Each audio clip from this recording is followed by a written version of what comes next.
S A fashion hub, कपड़े मिलते हैं सब, कपड़ों का नया showroom, women's and kids wear. Kahani enterprises, जहाँ के दीनी अखलाकी कुतुब आपको खुशफिक्र बनाते हैं। चार विचार के साथ अब चाय का चमत्कार। AMR फ्लावर मार्ट, रूबरू उस्मानिया मस्जिद, बिन खंदिल, रायचूर। नाजरीन आदाब, एवन टीवी में आप तमाम का खैर मकदम है। नाजरीन, ये खबर इंतहाई रंज और अफसोस के साथ आपको बता रहा हूँ कि सहाफ़ती दुनिया के आइकॉन कहलाने वाले रोज़नामा रहनुमाए दक्कन के मुदीर आला यानी चीफ एडिटर जनाब सैयद वक़ारुद्दीन का इंतकाल कल रात हो गया।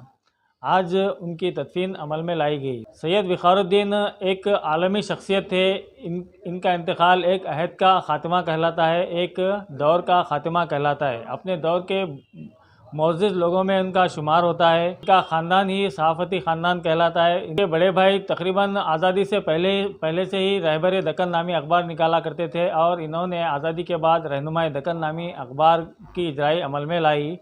ये अखबार अपने ज़माने में काफ़ी मशहूर व मकबूल रहा। आज भी इसकी मकबूलियत जूँ की तूँ बरकरार है। इस अखबार में हमा अक़साम के मज़ामीन हुआ करते थे, कई ख़बरें हुआ करती थी, बेलाग तबसरे, फिल्म और खेल की बातें भी इसमें हुआ करती थी। 70, 80, 90 के दहों में जब फिल्म का जुनून लोगों के सिरों पर सवार था, उस ज़माने में कौन सी फिल्म कब रिलीज़ होगी ये भी इस अखबार में बताया जाता था, जिसकी वजह से काफ़ी जोश व खरोश के साथ, काफ़ी शौक़ के साथ लोग इस अखबार को पढ़ा करते थे। सैयद वक़ारुद्दीन सिर्फ सहाफ़त तक महदूद नहीं थे, बल्कि अपनी ज़ात में एक अंजुमन थे और इंडो अरब लीग के वो सदर नशीन भी थे। इन्होंने बैनुल अक़वामी सतह के मुस्लिम क़ायदीन को हिंदुस्तान भी मदऊ किया और हिंदुस्तान और बैनुल अक़वामी सतह पर दोस्ती की भी कोशिश की। इस सिलसिले में इन्होंने इंडो अरब लीग के तहत कई एक जलसे मुनक़िद कराए। हैदराबाद में एक जलसा मुनक़िद किया गया था जिसमें यासिर अरफ़ात को भी मदऊ किया गया था। मरहूम यासिर अरफ़ात के अलावा सद्दाम हुसैन और फ़लस्तीनी अथॉरिटी के सदर महमूद अब्बास के करीबी रफ़क़ा में भी शामिल होते हैं। हैदराबाद के जलसे में इंदिरा गांधी को भी मदऊ किया गया था, वो भी आई।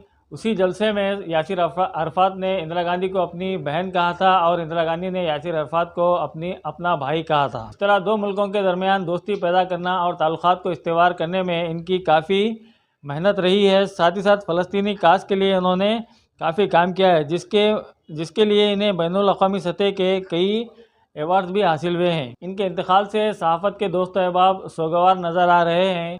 अखबार रहनुमाए दक्कन बरसों से रायचूर शहर भी आता है। पहले इसके रायचूर के नामा निगार के तौर पर मरहूम मजाज साहब इसकी खिदमत किया करते थे। बाद मोहम्मद रसूल साहब सन 1975 से इसमें नामा निगार की हैसियत से अब तक खिदमत अंजाम देते आ रहे हैं। इस खुसूस में हमने मोहम्मद रसूल साहब से भी गुफ्तगू की, वो भी आप मुलाहिज़ा कीजिए। मोहतरम अल-मुक़ाम आली जनाब सैयद वक़ारुद्दीन साहब, चीफ एडिटर रहनुमाए दक्कन का कल शब 11:30 बजे इंतकाल हो गया। उनके इंतकाल की खबर सुनते ही एक तूफ़ान बर्पा हो गया। न सिर्फ मुझे बल्कि मेरे रिश्तेदारों को और मेरे दोस्त अहबाब को, तमाम लोगों को सदमा हुआ, इस वजह से कि मैं रहनुमाए दक्कन का 1975 ईस्वी से नामा निगार हूँ।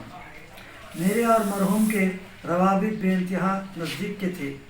मैं जब कभी भी हैदराबाद जाता था, मरहूम से मिलकर उनसे गुफ्तगू करके आता था। कभी कभार उनके घर में खाना भी खाता था।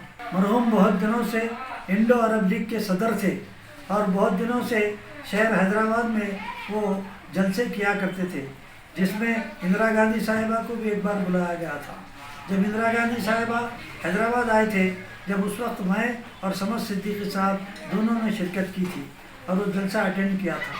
मरहूम के साथ हमारे देरीना रवाबित की वजह से यहाँ पर मैं भी चाह रहा हूँ कि एक जलसा ताज़ियत मुकर्रर हो और यहाँ पर सभी सहाफ़ियों को बुलाया जाए। मरहूम के इंतकाल की खबर सुनकर सब लोगों ने बेइंतहा मुझे फ़ोन करके बताया कि मरहूम का इंतकाल हुआ। एडिटर की हैसियत से खुर्रम नफीस बहुत दिनों तक काम करते रहे। मेरे और खुर्रम नफीस के भी बहुत गहरे ताल्लुक़ात थे। खुर्रम नफीस का चंद दिन पहले इंतकाल हुआ और उनके इंतकाल के बाद यहाँ पर बहुत से लोग वैसे नहीं काम कर सके जैसे खुर्रम नफीस किया करते। साहब ने भी ये महसूस किया था कि खुर्रम नफीस की बात नहीं आती। मैं खुर्रम नफीस के इंतकाल के बाद भी मैंने वक़ारुद्दीन साहब से मुलाकात की थी। बहरहाल चंद दिनों से वो बहुत ज़्यादा अलील थे और वो दवाखाने में शरीक थे। कल शाम 6:30 बजे उनको दिल का दौरा पड़ा और 11:30 बजे उनका इंतकाल हुआ। बहरहाल ये ख़बर सुनकर बहुत शदीद सदमा हुआ और मैं अल्लाह तबारक व तआला से दुआ करता हूँ कि मरहूम को जन्नतुल फिरदौस में जगह अता फरमाए। आमीन।